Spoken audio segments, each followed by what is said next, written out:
Bienvenidos al Podcast 21, donde platicamos de todo o nada, apostando a ganar. Por Lalo Vázquez, una producción de revista Momento.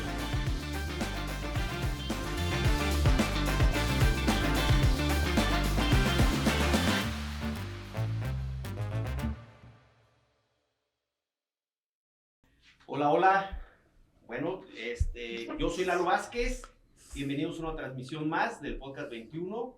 Es un gusto y un placer estar nuevamente con todos ustedes. Antes que nada, quiero darles las gracias a todos nuestros seguidores y también darle gracias a nuestros patrocinadores, a Lía Regalos y a Wotan Water. Muchísimas gracias por su apoyo. Bueno, el día de hoy tenemos un muy buen amigo. Gracias por estar con nosotros. Él es Héctor Martínez Panu. Les voy a hablar un poquito de él. Él fue maestro universitario, tuvo unos cargos políticos y públicos, fue segundo regidor en el Ayuntamiento de Tlaxcala, fue delegado en la CDE del PRI en diversos municipios, encargado de la CNOP en el estado de Tlaxcala en elecciones federales en el 2015, fue coordinador del segundo distrito federal del PRI en elección del 2018, coordinador en el municipio de Tlaxcala en campaña, Alito 2019, coordinador estatal en activismos y movilización PRI, Anabel Ábalos 2021. En el ámbito empresarial también es consejero de la Canirac, de Tlaxcala 2023, vicepresidente de BNI Tlaxcala, es una asociación empresarial, y miembro honorífico de Mujeres en el Consenso 2023. Muy bien, Héctor Martínez Zamora, mejor conocido como El Pano. Bienvenido. Muchas gracias, Lalo, a ti, a tu auditorio, al equipo técnico de Revista Momento, que me permiten estar acá, y también a Marisol. Pero estamos a tus órdenes, Lalo, y gracias por este espacio. Bienvenido, Pano. Muy bien, antes de comenzar, te voy a platicar un poquito de lo que se trata, de la analogía que tenemos nosotros de nuestro título de Pócar 21. Lo que se trata esto es que nosotros siempre hacemos una apuesta en la vida, de alguna manera. Desde chicos, sin darnos cuenta, hacemos una apuesta y vamos agarrando caminos diferentes. Entonces vamos a platicar un poquito de lo que se trata de la apuesta. Pero antes de empezar, vamos a jugar. Ok. El 21 y vamos a hacer una apuesta el día de hoy. Es tú contra mí, y en el caso de que yo pierda, yo te invito a una comida a ti y a tu equipo en la cima. ¿A todo el equipo? Al equipo que nos presentaste el día de hoy. Ok. Queda claro eso. Ok, digo. Tú bueno, no va a pasar eso. En caso de que tú pierdas, ¿cómo nos apoyarías tú? ¿Qué nos podrías apoyar? A ver, como tú sabes, yo tengo una empresa de publicidad. Pudiera ahí regalar una landing page, una página muy sencilla para alguien de los que ustedes decidan. Buenísimo, muchísimas gracias. Creo que ahora los chavos nos van a echar porras para que ganemos nosotros, entonces muy bien. Entonces vamos a empezar con el juego. Ok. El juego, lo platico a todos nuestros escuchas, se trata de el 21. Voy a abrir dos cartas, una abierta y una cerrada para él, una abierta y una cerrada para mí. Yo soy la caja, por lo tanto, el chiste es llegar a 21. El que llegue más cerca de 21 va a ganar, el que se pase pierde. ¿Estamos de acuerdo? Ok. Muy bien, entonces, parte por favor. Muy bien. Esta es tu carta abierta y esta es mi carta abierta.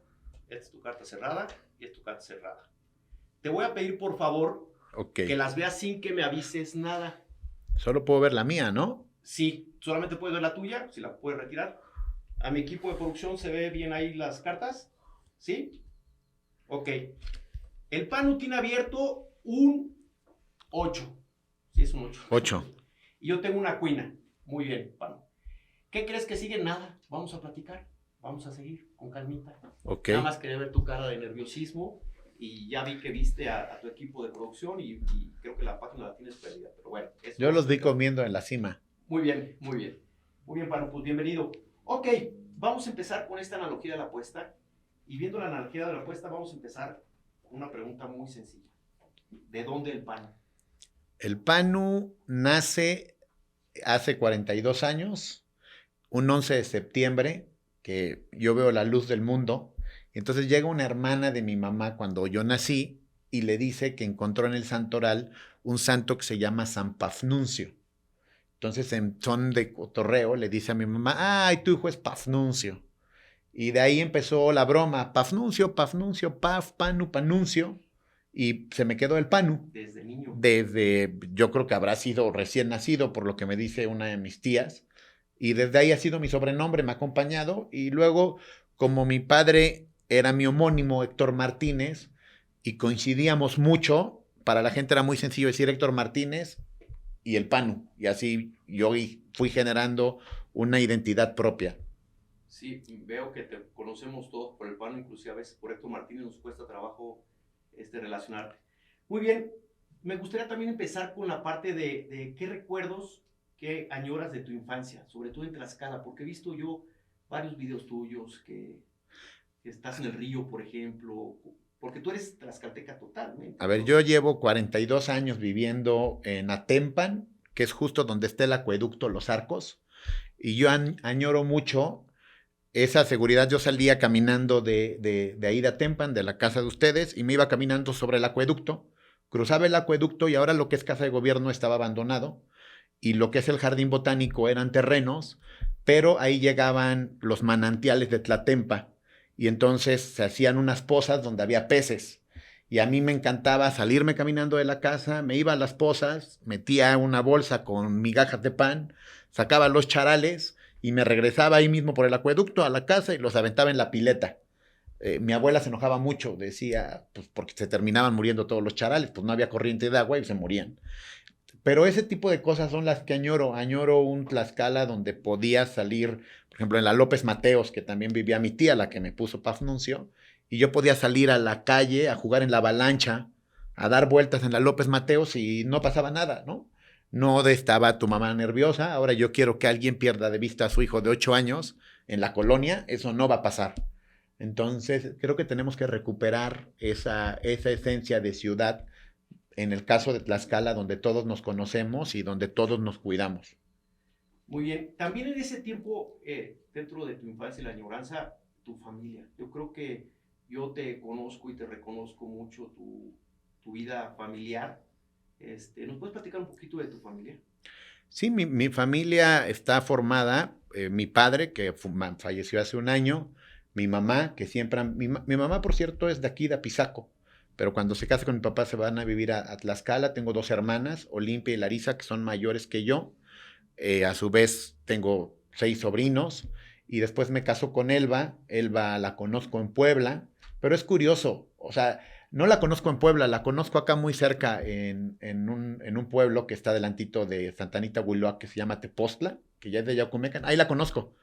Y a partir de ahí empiezo a frecuentarla, me entero que es de Puebla y ayer hacía la broma de que hay una coincidencia. Me toca la suerte de que estudiara a dos cuadras de donde yo vivía en Puebla. Entonces podía salir caminando de la universidad, pasaba a verla y después me iba al departamento y me ahorraba combis y todo, porque en Puebla pues las extensiones. Entonces tuve la gran suerte de encontrármela aquí en Tlaxcala y que resultara que estudiaba muy cerca de donde yo vivía. Ella es Elba, mi esposa, y tengo 2 hijas. Con Elba, María José, que va a cumplir 18 años pronto, y Fernanda, que tiene 8 años. Digo, esa es como mi familia nuclear. Muy bien. Sí, yo veo mucho acercamiento de tu parte, con la parte familiar. Tu papá, sé que tu papá ha representado mucho en tu vida, Héctor Martínez. ¿Qué me puedes decir de él? Fíjate que mi historia con mi papá es muy peculiar, la voy a contar rápido. Venga. Él, cuando yo nazco, era funcionario público. El tema de la demanda del trabajo en la función pública es muy demandante. Es una época donde no había celulares. Entonces, él prácticamente los primeros 12 años de mi vida era un papá que salía a trabajar a las 7 de la mañana y regresaba a las 9, 10, 11 de la noche, porque así es la demanda del trabajo. Si yo lo quería ver, lo tenía que ir a ver a la oficina. Normalmente de repente yo llegaba a verlo y estaba ahí jugando y de repente mi papá ya se había ido mi papá y tenía que buscar a alguien que me llevara a la casa. Fue un papá muy presente que me apoyaba y todo, pero no convivía tanto con él.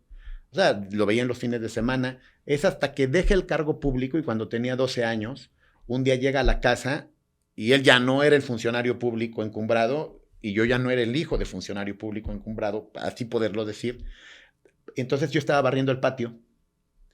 yo a los 12 años, en ese momento de cambio hormonal, y llega y me regaña y me dice, así no se barre. Y entonces él tenía una técnica para barrer específica, tenías que tener los pies juntos, separados, y irlo moviendo. Entonces ahí fue la única discusión que yo tuve con mi padre en toda la vida. Discutimos, yo le dije, a ver, tenemos que reajustar esto. Yo sé que hay un cambio en mi vida, tú ya no eres, o sea, vas a empezar a convivir conmigo, yo me voy a adaptar, pero tú también tienes que adaptarte. Y de ahí, dicen que suena cliché, pero no es cierto. Nos volvimos buenos amigos, no volví a discutir con él en toda la vida y conste que coincidíamos en el aspecto deportivo, como padre, como políticos. No volví a discutir con él y se volvió mi gran amigo y cómplice en muchas cosas. Y ya, al final, hasta incluso, siempre tuvo mucha empatía con los jóvenes. O sea, era muy fácil que se llevara con los jóvenes y eso me ayudó a mí y ayudó a que todos mi círculo cercano, que le decían Don Panu, se relacionara bien con ellos y con mis cuates, pues siempre hubo buena convivencia. Entonces, pues ha sido un icono importante para mí en mi vida. Y después coincidimos en que nos gustaba la carrera, era un tipo muy afable, muy de amigos, y la verdad es que es una imagen importante. Sin embargo, mi madre también es una imagen muy importante, porque al final esta idea de todo el mundo cree que yo soy aventado y que hago todo eso porque mi papá, y no, en realidad la parte de la seguridad y el ser emprendedor es más por mi madre, que estuvo ahí en mi periodo de etapa de formación básica y que siempre, como todas las madres, pues está ahí acompañándote. O sea, fue como la mezcla perfecta. Muy bien, qué bueno que ya comentaste también algo de tu mamá. Y decías ahorita con la parte de tu papá que coincidían en los temas políticos y deportivos, y ahí empieza un tema muy importante en tu apuesta de tu vida, ¿no? Entonces, ¿qué llega primero, el deporte o la política en tu vida? La política. A ver, yo siempre hice deporte, o sea, siempre fui un niño muy activo. Por ejemplo, te voy a decir algo, yo recuerdo que mi generación, yo a los 8 años, los Reyes me trajeron mi primer Nintendo. Lo tuve a lo mejor un año, lo vendí para comprarme unos patines y jamás volví a tener otro videojuego. O sea, yo era era un niño que salía a la calle, que jugaba, que se organizaba con los cuates, que jugaba tochito, que jugaba fútbol, pero nunca hice un deporte de manera, este, sí, en la prepa fui seleccionado estatal de voleibol, fue como el que tuve un poco más, firme, pero después, aunque mi papá corría, yo no me animaba, me daba mucha flojera el tema de la carrera. Es hasta que me meto, ya estaba en el tema político coincidiendo con mi papá, y Elba, mi esposa ahora, fue la que me dijo, oye, ¿y si no corremos una carrera? Y fue ahí donde me empecé a meter, pero fue más por mi esposa que por mi papá. Coincidió en que a mi papá también le gustaba y fue paralelo, pero quien me motiva para empezar a correr fue mi esposa. Todo el mundo cree que fue por mi papá, pero no, fue por mi La parte esposa. deportiva.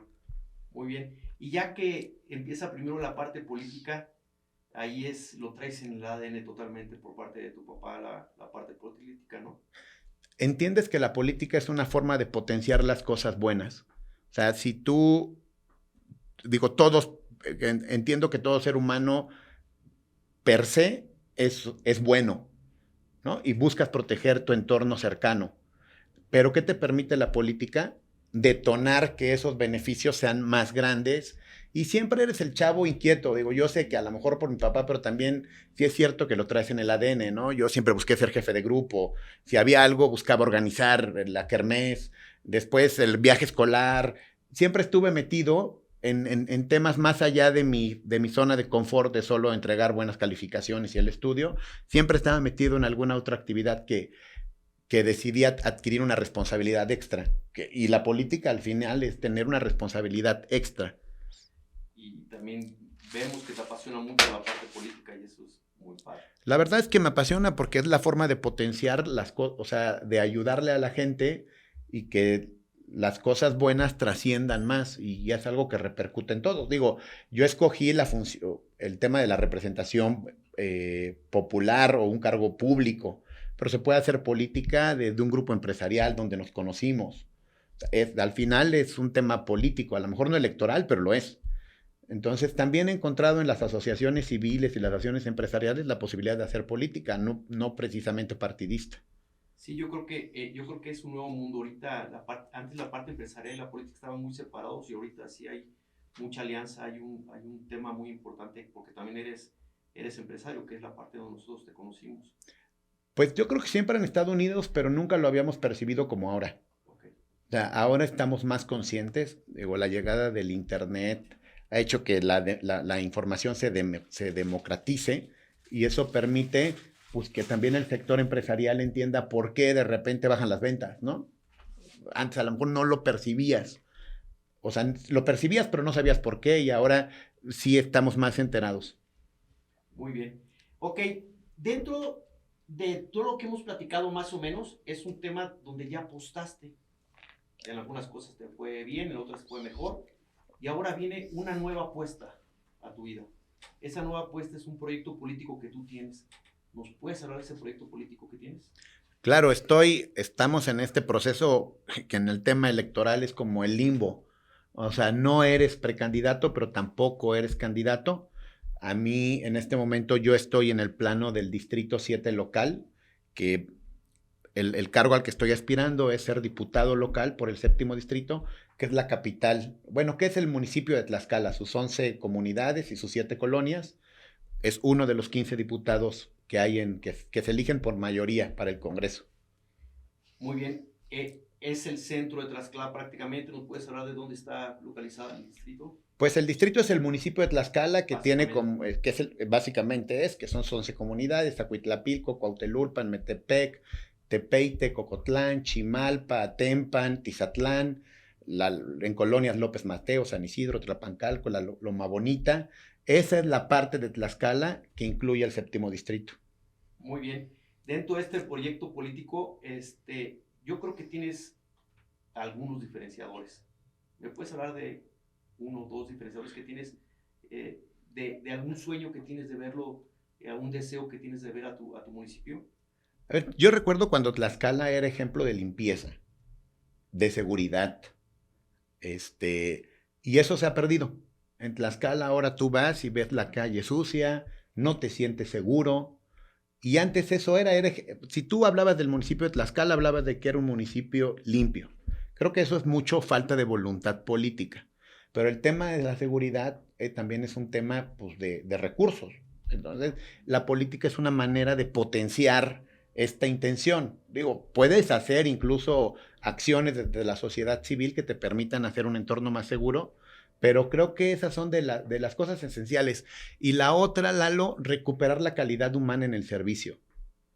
Creo que hemos perdido ese entender que del otro lado hay un ser humano con los mismos problemas que tú y que no es un tema económico, no es un tema de disponibilidad de recursos, es un tema de entender, primero por el simple ser humano, debe de haber un trato digno.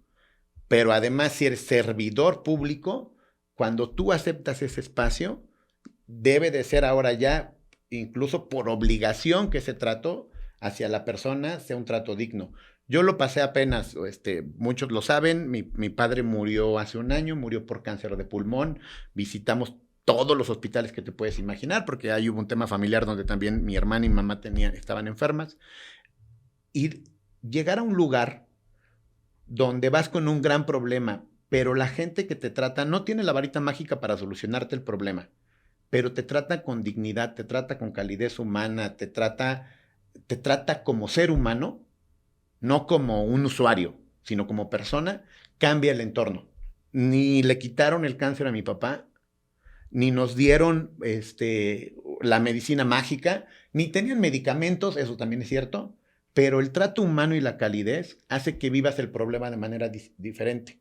Y creo que eso tenemos que recuperarlo. Yo a lo que aspiro es a eso. Digo, y lo hago en mi cafetería, y lo hago en mi empresa de diseño web, y creo que como persona lo hago, entender que del otro lado hay un ser humano y así tiene que ser tratado. Muy bien. Y dentro de eso, platicabas de que estás para diputado local. ¿Qué hace un diputado local? ¿Cómo nos ayuda el diputado local? A ver, la esencia del diputado, entendamos que el diputado tiene que ser el representante de los intereses de los habitantes de su distrito.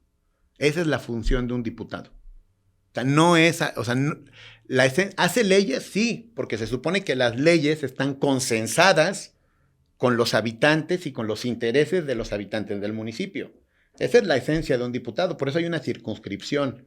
Esos 15 distritos locales que hay en Tlaxcala están divididos de manera proporcional no en base al territorio, sino al número de población. Entonces, la esencia de un diputado y que se ha perdido no es para llegar y aprobarle todo lo que diga el gobernador o gobernadora en turno.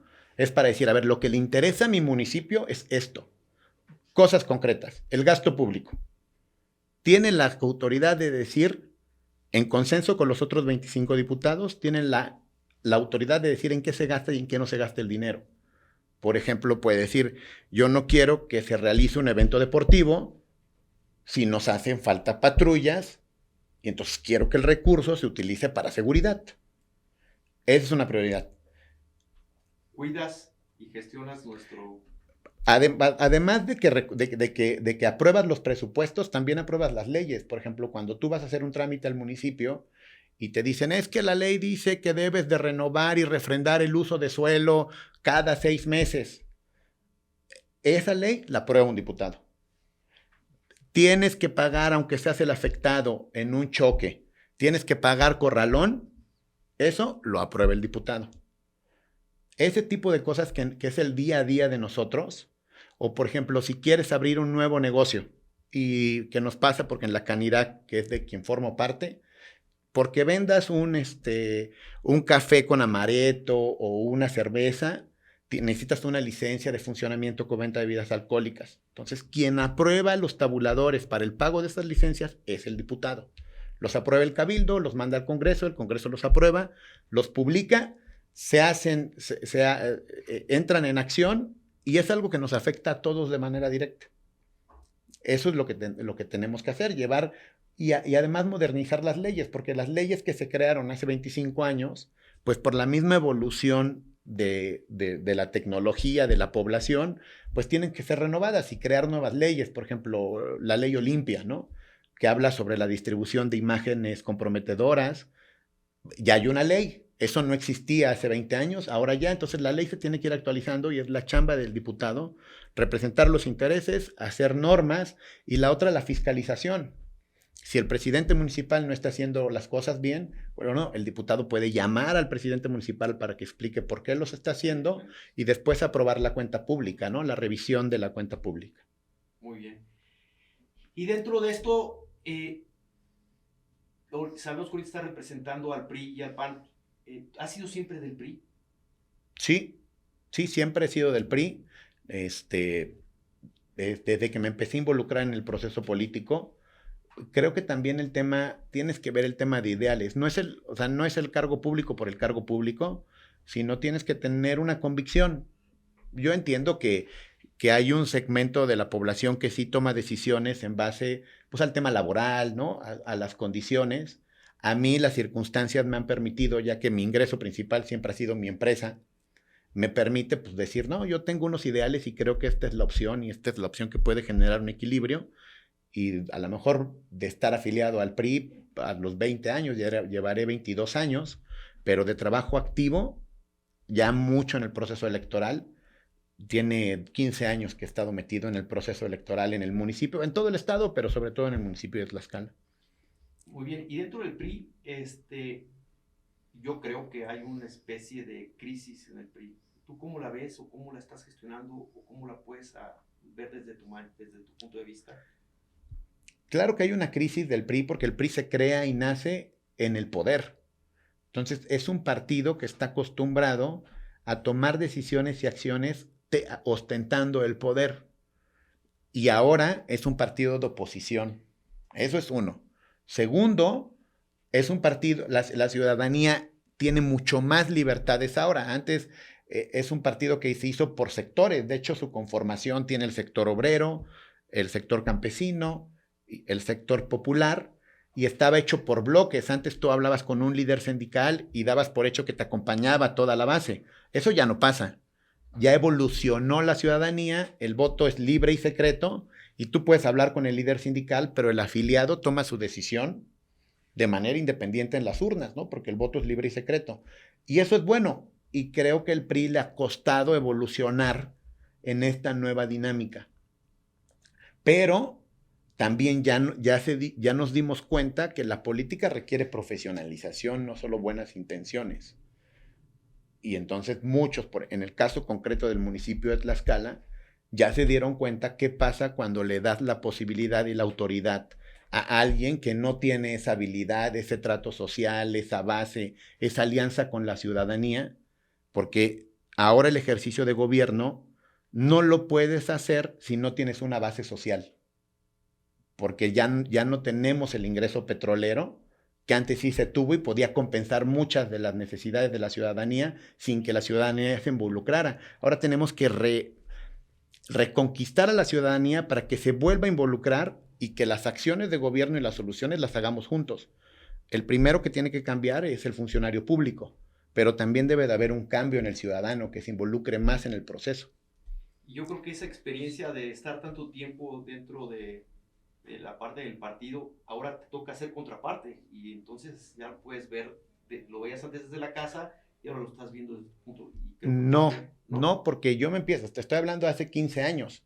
El PRI pierde su hegemonía en el año 2000.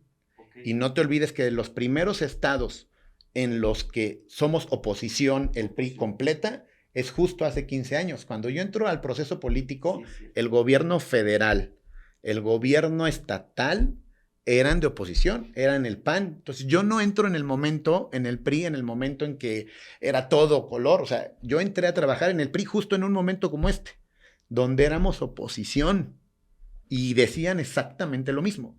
El PRI ya está acabado, el PRI, y de repente resurge el PRI, resurge en el gobierno municipal, resurge en el gobierno estatal y en el 2012 resurge en la presidencia de la República. Pero lo que me estás diciendo ahorita, o sea, esa sensación de que la gente estaba cargada con el partido en el gobierno y en el PRI éramos como los raritos que estábamos ahí jugando a la oposición, eso nosotros así entré al PRI. Sí.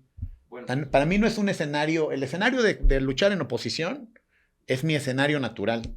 Muy bien, ya tienes experiencia en eso entonces. Por lo menos ya sé a qué me voy a aventar al ruedo. Y yo creo que debe haber una contraparte muy importante.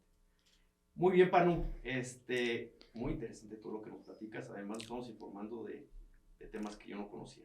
Vamos a seguir un poquito con la apuesta, vamos a tomar un pequeño receso para ver cómo vamos. Entonces, dentro de esto les voy a recordar a nuestros amigos que el Panu tiene un 8 abierto y yo tengo una cuina abierta.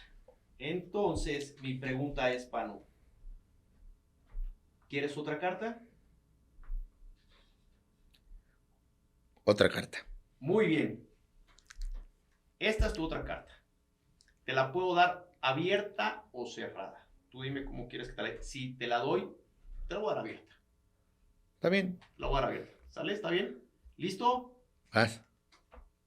Es un 7. Tiene 15 a la vista, Panu. Mi pregunta es, ¿viene la pregunta? Te vi muy bien en la cara, eso no me gustó mucho. Mi pregunta Hay momentos en que te la tienes que jugar, mi querido Lalo. Es 50-50 y que Dios nos acompañe. Muy bien. Mi pregunta es, ¿quieres otra carta o ahí te quedas? Ahí me quedo. Ah, caray. Eso quiere decir que no te pasaste, por lo tanto. Muy bien. Fíjate que dentro de la analogía, esto marca también dentro de tu personalidad. Y tu personalidad ahorita fue apostarle, arriesgarte. Y eso creo que es muy importante también dentro de la parte empresarial y la parte política. No me gustó mucho porque me comprometes. Pero antes de ver mi carta, me gustaría preguntarte algunas otras cosas más. Vamos a regresar un poquito a este tema que ya me puse nervioso yo con la carta. Yo también, no te creas. El tema de ¿en qué te podemos ayudar? ¿En qué te puedo yo ayudar, Panu, para apoyarte dentro de hacer este contrapeso? A ver, digo, lo que necesitamos, no sé si el auditorio esté en la misma sintonía que yo, pero en este momento en el país se está generando un desequilibrio. Y el desequilibrio no es bueno para nadie. Yo cuando platico con la gente les digo, ni en el matrimonio. Si se carga mucho de un lado el ingreso económico, el poder, ¿qué pasa? Pues alguien en ese escenario pierde, y no solo pierde el padre o la madre, ¿no? Sino también pierden los hijos. El desequilibrio, ¿no? O sea, si de un lado hay disciplina, del otro lado puede haber algo de ternura. Si de un lado hay mucho ingreso económico, Del otro lado debe de haber reconocimiento a la función que hace la otra persona en la pareja. Y eso le afecta a los hijos, ¿no? Los hijos van viendo el respeto del padre hacia la madre, de la madre hacia el padre, y entonces lo toman como ejemplo. Eso genera equilibrio y es bueno. Cuando de repente de un lado eres muy permisivo y el otro excede las libertades, pues lo que pasa es que alguien no le pone atención a los hijos y se genera un desequilibrio. Eso pasa en la familia y ahí hay amor, hay compromiso, hay responsabilidad con los hijos. Lo mismo pasa en el Estado. En este momento, bien o mal, la gente le dio la confianza a Morena. Pero el problema es que se está perdiendo el desequilibrio y están en riesgo dependencias que permitían, y además que son dependencias por las que lucharon los que ahora están en el poder, la transparencia. Hoy platicaba con un grupo de empresarios el tema del INE y el proceso electoral, que si bien se puede eficientar, también es cierto que en el lugar están los ciudadanos y están contando los votos los ciudadanos. Es una institución ciudadana y están en riesgo esas instituciones. Necesitamos generar un contrapeso. Lo primero que tenemos que hacer es que todos los ciudadanos deben de decir, vamos el 2 de junio a votar. Eso es importante. Habrá un momento en el que yo pueda hablar, ¿no? Porque ahorita acuérdate que estamos en un proceso de intercampaña. Pero lo importante es que la gente se involucre en el proceso, que se informe. Ahora lo digo, sobre todo que involucremos a los jóvenes. Hoy ya no tenemos eso que hablábamos cuando no somos tan grandes, pero cuando éramos jóvenes, ¿no? Que había 2 televisoras que seccionaban la información y que nos medían qué decíamos y qué no decíamos, o qué nos enterábamos y no. Ahora hay una cantidad de información disponible increíble, literalmente en la palma de nuestras manos, y si el ciudadano no se informa de las opciones, ya no es responsabilidad de este lado, sino es responsabilidad del ciudadano. Entonces yo creo que en eso necesito que me ayuden ahorita, que contrasten las posibilidades, que se involucren en el proceso y ya después en el tema de nosotros, pues ya habrá un momento en el que podamos hablar de otros aspectos, ¿no? Es un mensaje claro, que se informen ahorita y sobre todo el mensaje a los jóvenes que se informen y que participen, ¿no? De alguna manera. Y que entendamos que la dinámica del país ha cambiado. O sea, yo lo pongo con ejemplo igual de familia. Antes, un padre y una madre tenían 8 hijos. Entonces, cuando había un problema con los padres, pues hacían ese respaldo entre 8. El problema es que ahora esa pirámide se está invirtiendo y ahora resulta que sigue habiendo 2 padres, pero debajo solo hay 1 o 2 hijos. En algunos casos, pues es el padre o la madre y un hijo. Entonces ya el equilibrio ya no es lo mismo. Ya tenemos que ser como mucho más responsables y eso ha pasado en el país. Se está invirtiendo la pirámide poblacional. Antes la clase trabajadora y la productiva era mucho más grande. Ahora se está reduciendo y eso requiere que como ciudadanos seamos más responsables y tomemos decisiones más conscientes para ese nuevo futuro que se nos viene. Muy bien. Tocas la familia y me gustaría regresar un poco a la familia, sobre todo que tú tienes esa parte muy estructurada. ¿Y cuál ha sido la mejor lección que te ha dejado tu papá, Héctor Martínez? Pues yo creo que una de las... ¿Sabes qué es sorprendente, Lalo? Que yo creo que en el 90% de las reuniones que he tenido en el municipio de Tlaxcala, que debemos llevar, no sé, 96, 97 reuniones familiares, en esas reuniones siempre hay alguien que lo conoce o lo conoció y tiene alguna anécdota sobre él, ¿no? Yo recuerdo que alguien me dice, oye, gracias a tu papá terminé la carrera, porque un día llegué, me corrieron de una escuela, me dio la oportunidad de entrar al colegio de bachilleres, entré, me volvieron a correr, me fui y después al año regresé y me volvió a dar la oportunidad de entrar al colegio de bachilleres y me dijo, solo que me invitas el día que te gradúes. Fue la única condición que le puso. Y él lo invitó el día que se graduó. Y así hay muchas historias de gente a la que él, con esta empatía, entendía el servicio. Y no solo el servicio, como en Tlaxcala somos amigos, él no dudaba si tú tenías, que lo haces tú, Lalo, ¿eh? O sea, tú tienes si tú en el sector empresarial, tú tienes esa esencia, si tú encuentras a alguien que de repente puedes conectar con otra persona, en ese momento tomas el teléfono y en ese momento vinculas. sea, no solo se hace desde el sector público, por supuesto tienes, y además le tocó otra época, ¿no? Estás hablando de hace 30 años, era otro momento.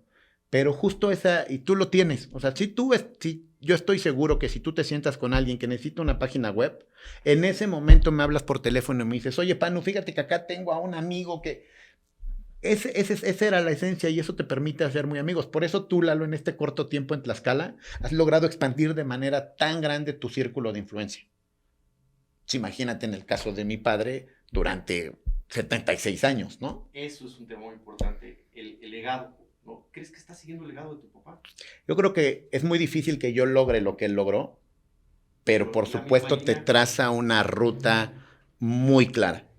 Y además, pues sí, te deja la vara muy alta, porque además en muchos otros aspectos fue un hombre muy recto. Entonces, pues sí, claro que te marca una línea.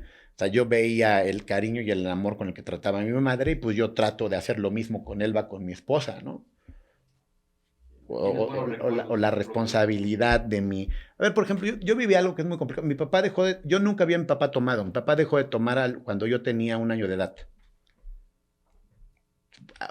No digo que sea malo. Él decía que él cuando tomaba se ponía muy loco y entonces un día dijo, por la fuerza de mí, o sea, por ese carácter fuerte, mi mamá dijo, dejo de tomar. Entonces a mí me tocó vivir un periodo de no tomar, ¿no? El otro día mi hija me preguntaba, ¿qué es estar borracho? Yo no tomo. Entonces mi hija nunca ha visto a una persona tomada. O sea, son cosas que tú dices y son ejemplos y vas siguiendo una línea. Si hubiera oportunidad de hacerle una pregunta a tu papá, algún consejo a tu papá, ¿qué le dirías? Pues yo creo que él me dijo, ¿sabes qué? Que nunca dudó de mi capacidad y siempre me dijo, tú pídele a Dios y échale para adelante. Y decía algo, más vale pecar por acción que por omisión. Entonces, si tú la riegas porque hiciste, te lo perdono. Pero si la riegas porque no hiciste, ahí sí vas a tener problemas conmigo. Olé, vamos a quedarnos con esa idea que está buenísimo, Pablo. Muchas gracias por compartirnos esa pregunta a tu papá y esa experiencia. Muy bien, vamos a regresar al tema de la apuesta. Yo no he visto mi carta. Me siento en el proceso electoral, sí, Lalo. O sea, como que vamos pasa, como que ya no, como que...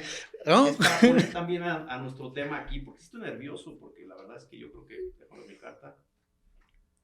Muy bien, Panu, te tengo una noticia. Sí sabes que la casa, si tú empatas, pierdes. Sí sabes, ¿no? Si no lo sabía, pero todos los días se aprende algo nuevo. Te voy a dar una noticia. Yo tengo 20. Ahí me quedo. ¿Qué tienes tú, Panu? Yo tengo 20 para el público. Panu va a abrir su última carta. No, yo tengo creo que 17. Exactamente. Gano yo. Pues muy bien. Tenemos una página para donde lo decía nuestra productor, Marisol Fernández. Menos para Marisol Fernández, pero está muy bien. Ya veremos. Para quien quiera Marisol. Para quien elija Marisol. ¿Te parece muy bien? A ver, yo a Marisol tengo años de conocerla y lo que ella quiera. Muy bien. Muchísimas gracias. Bueno, antes de despedirnos, quiero agradecer muchísimo a toda mi gente de producción que está por aquí atrás, los chicos, que ya tenemos alguna deuda también de alguna comidita, próximamente la vamos a hacer, la quiero hacer pública nuevamente. Saludar a Carlos Solís, que está aquí con nosotros. Carlos, que es un chavo emprendedor, que la verdad es que tenemos que cambiar la cultura y hacer lo que está haciendo Carlos. A lanzarse, impulsar algo como Water, meterle pasión, evaluar, medir si está funcionando y revirar, pero necesita ver facilidades, financiamiento. Digo, Carlos no es el caso porque Carlos es un tipo muy preparado, pero creo que hay chavos que no tienen la posibilidad de tener acceso a ese tipo de educación y tenemos que hacer entender al joven de hoy que el sistema que están viviendo algunos de nuestros mayores, que no es mi caso por lo menos, donde tenían de algún modo garantizado un ingreso fijo, Eso ya no lo van a tener los jóvenes de hoy y ellos desde muy chavos deben de aprender a construir, responsabilizarse de su futuro. ¿Qué tiene que hacer el gobierno? Facilitarle esa construcción y esa planeación de su futuro. Yo lo platicaba con tu hermano, yo recuerdo hace 3 años que platicábamos del famoso PPR, ¿no? Pues los chavos ya lo deben de estar pensando desde ahora. Y también lo que podemos aprender de ellos, ¿no? También mucho que aprender de ellos. Tenemos que aprovechar, a ver, la pirámide poblacional tenemos el bono demográfico a nuestro favor por jóvenes. Es la elección donde van a votar más jóvenes en la historia. Jóvenes es creatividad, innovación, juventud, salud, fortaleza, capacidad de adaptación, ¿no? Resiliencia. Son muchas cosas, muchas características que tienen los jóvenes que nosotros tenemos que aprovechar. Y digo nosotros, tenemos que aprovecharlas para aprovechar este boom. Y también decirles que ellos tienen que responsabilizarse porque sus condiciones van a ser totalmente diferentes. Y con algo de nuestro expertise podemos hacer. Con lo poco que nosotros podamos aportar, ¿no? Y el servicio público permite potencializar esas acciones. Muy bien, un buen mensaje para los jóvenes. Antes de despedirnos, bueno, me llega una nota por aquí, escondida. Donde manda capitán no gobierna marinero, mi querido Lalo. Justo eso, que lo que estabas platicando de los jóvenes. ¿Algún otro consejo que le des a los jóvenes? Que estamos construyendo, de verdad están construyendo su futuro. Y además, nos quejamos mucho por el tema de la seguridad. Sí hay muchas cosas que ahora son negativas, pero también hay muchas cosas que a nosotros no nos tocó vivir. Esa capacidad de información, ese poder hablar, con alguien de un continente a otro en tiempo real, ese solo querer para poder aprender, porque es real. O sea, ya digo, las estadísticas, sobre todo en el estado de Tlaxcala, dicen que un 95% de la población tiene acceso a internet vía sus celulares. Entonces, es un 95% de la población, que yo creo que en los jóvenes es prácticamente el 100%, que pueden aprender de cualquier cosa, ¿no? Y ellos deben de entender que sí debe de haber espacio para la diversión, pero también debe de haber una mezcla con que ellos puedan absorber información de todos lados. Yo creo que es uno de los mejores momentos para ser joven y hacerte responsable de tu propio destino. Lo sigo. ¿Cuál es la chamba del sector público? Pues la chamba del sector público es cuando la ciudadanía hizo un pacto y decidió darle el poder a una persona, se hizo para que tuviera seguridad. Si nos sentimos seguros, lo demás lo podemos hacer nosotros. Y ya después, una vez que se logre eso, pues ya podemos hacer muchas otras cosas, ¿no? Muy bien. Además, antes de terminar, además de los jóvenes, ¿qué nos puedes ir a los tlaxcaltecas? ¿Qué última cosa nos quieres comunicar? Que retomemos y no es un tema de centralismo o de bloqueo. A ver, recordemos cómo se funda Tlaxcala, Lalo. Tlaxcala se funda por la coincidencia de varios pueblos, de varios grupos, que en su momento fueron los señoríos, que tenían una cosa en común: la no dominación por los aztecas. Y aguantamos más de 2 siglos la batalla de los aztecas y nos mantuvimos independientes en el consenso de los distintos pueblos. Esa es la esencia del tlaxcalteca. Todavía por eso tenemos muchos pueblos que se administran por usos y costumbres, que toman sus propias decisiones, incluso en los estatutos del partido, los famosos roles, ¿no? Cómo se van organizando, que son reglas que nacen de la esencia de abajo, del pueblo hacia arriba. Y hoy la política y la dirección de Tlaxcala no la están dictando los tlaxcaltecas. De entrada tenemos un secretario de gobierno de Morelos y modificamos la Constitución para que eso pasara. Tenemos que recuperar la esencia tlaxcalteca. Y eso yo le diría a todos los habitantes de Tlaxcala. Pues somos suficientes, inteligentes, lo hemos probado, capaces, habilidosos, como para tomar nuestras propias decisiones. Y hoy eso no está pasando. Muy bien. Vamos a vernos con esa idea. Recuperemos Tlaxcala. Esa es tu... No es un tema central, no es un tema centralista, pero creo que es justo, ¿no? Pues digo, es el principio de que somos un Estado libre y soberano. Porque la esencia es la unión, la república lo dice, es la unión de distintos territorios, pero tenemos que respetar y defender nuestra soberanía. Muy bien. Pues muchísimas gracias, Panu. Otra cosa, nuevamente, muchas gracias a Marisol Fernández, mi jefa, producción, Momento. Muchísimas gracias por estar con nosotros compartiendo aquí este momento. Creo que no se me pasa nada. Sí, se me pasa algo muy importante. Síganos, por favor, me despido de ustedes en las redes sociales. Recuerden que estamos en YouTube, estamos en Instagram, estamos en el Face. Y sobre todo tú, Panu, ¿nos puedes decir tus redes sociales para seguirte? Está bien fácil, en cualquier red social, en todas, estoy como Soy Panu. Es otro mensaje. Síganme para... Soy Panu, síganme en Instagram, en Facebook. Vamos a avisar a la hora en de TikTok.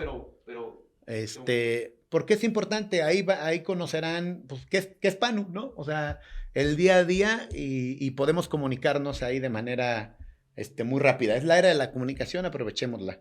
Entonces, en todas estás igual. Soy Panu. Soy Panu. Ok, muy bien.